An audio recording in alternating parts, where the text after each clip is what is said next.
মানে এক একটা স্থাপনা আসলে প্রাচীন স্থাপনা দেখতে পাচ্ছেন আপনারা, প্রাচীর দেওয়া অনেক পুরাতন একটা মসজিদ। আমরা যারা সিঙ্গেল আসবো এখানে অবশ্যই আমি তাদেরকে বলবো সিঙ্গেল আসার প্রয়োজন নেই। আসসালামু আলাইকুম গাইস, আজকে কোথায় যাচ্ছি অবশ্যই আপনারা দেখবেন। আজকে আমি যাচ্ছি লালবাগ কেল্লা, বাংলাদেশের ঐতিহাসিক লালবাগ কেল্লা। আসুন আমার সাথে দেখতে থাকুন। এখন যাচ্ছি টিকিট কাউন্টারের দিকে। মাত্র 30 টাকা দিয়ে টিকিট নিয়ে নিতেছি। টিকিট নেওয়া শেষ আমার, এখন টিকিট দিয়ে ভিতরে ঢুকতেছি। ওয়াও, কত সুন্দর একটা পরিবেশ। বৃষ্টি হলো কিছুক্ষণ আগে। এই প্রথমবার আসলাম লালবাগ কেল্লার ভিতরে। আমি এখন লালবাগ কেল্লার ভিতরে অবস্থান করতেছি। আসলে পুরোপুরি ভিতরে এখনো ঢুকিনি, বাট আপনারা একটু দেখেন, অনেক ভালো লাগবে, অনেক ভালো লাগবে। আজকে বৃষ্টি ভেজা একটা আবহাওয়া, বৃষ্টি এখনো আসবে। আকাশে অনেকটাই মেঘ আছে। এর ভিতরে দেখেন কত সুন্দর করে পরিবেশ, ওনারা ফুল গাছগুলো এত সুন্দর করে সাজিয়ে রাখছে। আমি নিজেই প্রথমবার আসলাম এখানে, অনেক ভালো লাগতেছে। চলুন যাওয়া যাক ভিতরের দিকে, কেমন লাগে, পরিবেশটা কিরকম। অবশ্যই ভালো লাগবে, সবাই সাথেই থাকবেন। এটা লালবাগ কেল্লার একটা মসজিদ, মেবি, আমার ওরকম ভাবে ধারণা নেই। আর এগুলো হচ্ছে এখানে যেটা দেখতে পাচ্ছেন আপনারা, প্রাচীর দেওয়াল, অনেকেই উপরে আড্ডা দিচ্ছে। আমি এখন যাচ্ছি শামশাদ বানুর সমাধির দিকে। এটা মানে এখানকারই এই শায়েস্তা খানের কথিত ছোট কন্যা শামশাদ বানু, আপনাদেরকে দেখাচ্ছি। এটা হচ্ছে শামশাদ বানুর সমাধি। ভিতরটা আসলে চারপাশ বন্ধ,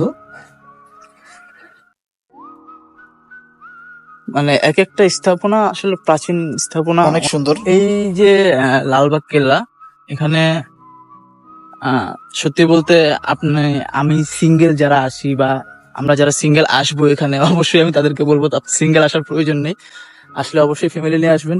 এটা আসলে জানি না কি, বাট আমি যাচ্ছি এদিক দিয়ে উপরে উঠবো। এর পাশ দিয়ে পাহাড়ের মতো উঁচু হয়ে রয়েছে। সবাই সাথেই থাকুন, দেখতে থাকুন। আসলে কখন আগে আসা হয়নি, একা একা আসছি, বোরিং ফিল করতেছি, আবার অনেকটা এনজয়ও করতেছি একা একা।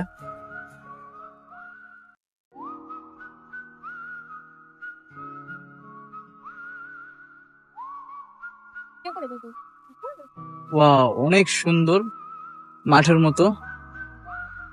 এখান থেকে পুরো লালবাগ কেল্লার ভিউটা পুরোটা পাওয়া যায়।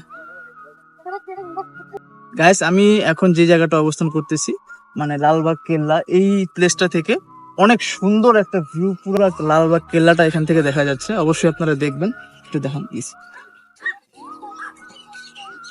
এদিকে মুখ করুন, হাতের ডান দিকে একটু, আরো ডান দিকে।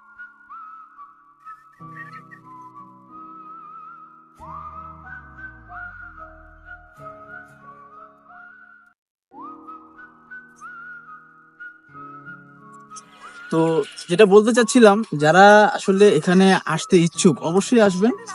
খুবই অল্প টাকা টিকিট, মাত্র 30 টাকা টিকিট পার পারসন। আর বেসিকলি যারা সিঙ্গেল আছেন, আমার মতো একা আসতে চান, তাদের উদ্দেশ্যে অবশ্যই বলবো আপনারা কখনোই আসতে চাইবেন না বা আসতে দরকার নেই। আসলে অবশ্যই ফ্যামিলি নিয়ে আসবেন, অথবা যারা নিউ রিলেশনশিপে আছেন বা গার্লফ্রেন্ড হচ্ছে, ঘুরতে যাওয়ার প্লেস পাচ্ছেন না, তাদের জন্য বলবো লালবাগ কেল্লা আপনাদের জন্য খুবই ইম্পর্টেন্ট একটা জায়গা, খুবই ইম্পর্টেন্ট একটা প্লেস। আপনারা অবশ্যই আসতে পারেন, নিশ্চিন্তায় ঘুরতে পারবেন, খুব আনন্দ এনজয় করতে পারবেন। তো সবাই ভালো থাকবেন, সুস্থ থাকবেন। আজকে এই পর্যন্তই, ইনশাল্লাহ পরবর্তীতে আসবো নতুন কোনো ব্লগ নিয়ে। সে পর্যন্ত ভালো থাকবেন। আল্লাহ হাফেজ, আসসালামু আলাইকুম।